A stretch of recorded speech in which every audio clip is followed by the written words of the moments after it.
တော့မြေထဲတိုင်းပဲဆိုင်ကပထမဆုံး round မှာပဲကွင်းရှစ်ပြဿနာပြန်တက်နေရပေါ့နော်အဲ့တော့နည်းနည်းလေးကြည့်အောင်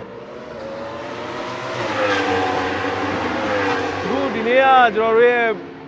ဟောပေါ့နော် track day ပေါ့နော် track day ဆိုတာ practice ပဲပေါ့ဒီနေ့နေ့ကောင်ကကျွန်တော်ဆိုင်ငယ်ကပြိုင်ပွဲမှာဝင်ပြိုင်ဖို့လုံးဝ ready ဖြစ်မဖြစ်ပေါ့နော်အဲ့ဒါတွေကိုဒီနေ့လုံးဝ7 day ပဲဖြစ်ပါတယ်အဲ့တော့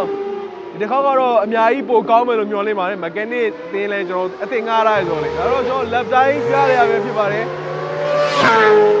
တော့ဒီတစ်ခါကအသစ်ဝယ်ထားတာပါ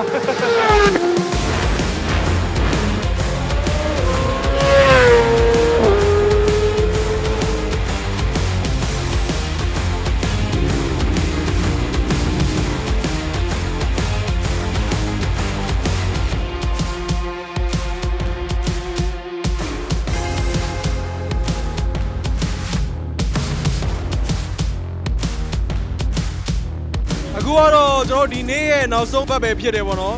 track day မှာကျွန်တော်4ချိန်မောင်းတာဒါနောက်ဆုံးချိန်ပဲဖြစ်ပါတယ်အဲ့တော့ကိုဒီမောင်းတော့မဲ့ဒါပြီးရဖြစ်ပါတယ်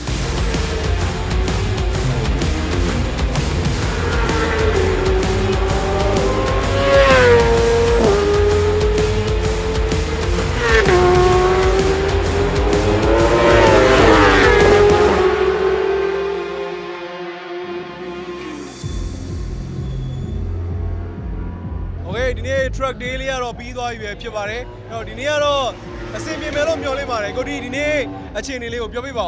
အောင်ဒီနေ့အခြေအနေကောင်းတယ်ပေါ့နော်ဘယ်လိုပြောမလဲညနေနောက်ဆုံး28မှာတော်တော်လေးအားရတယ်ဆိုင်ကယ်လည်းဘာမှမလိုတော့ဘူးဆိုတော့အချိန်နဲ့ပြီးခဲ့တဲ့ပွဲထက်အများကြီးတက်လာတယ်ကောင်းတယ်အားရတယ်ဟုတ်ပါတယ်တော်တော်လေးအားရပါတယ်မနက်ပိုင်းလေးတစ်ချက်ပဲမီနီလေးပြသွားလို့နည်းနည်းလေးတက်သွားတာပေါ့နော်နောက်ပိုင်းပွဲတော့တောက်လျှောက်မောင်းရတယ်လက်တိုင်းတွေကကောင်းလာတယ်ပေါ့နော်အဲ့တော့ကျွန်တော်တို့မနေ့ပြန်practice ပေါ့မနေ့ practice နော်မနေ့ practice ဖြစ်ပါတယ်အဲ့တော့ practice ကြရင်ဘယ်လိုထက်လာမှာလဲပြောပါဦးဒီတော့လောက်ပါပဲ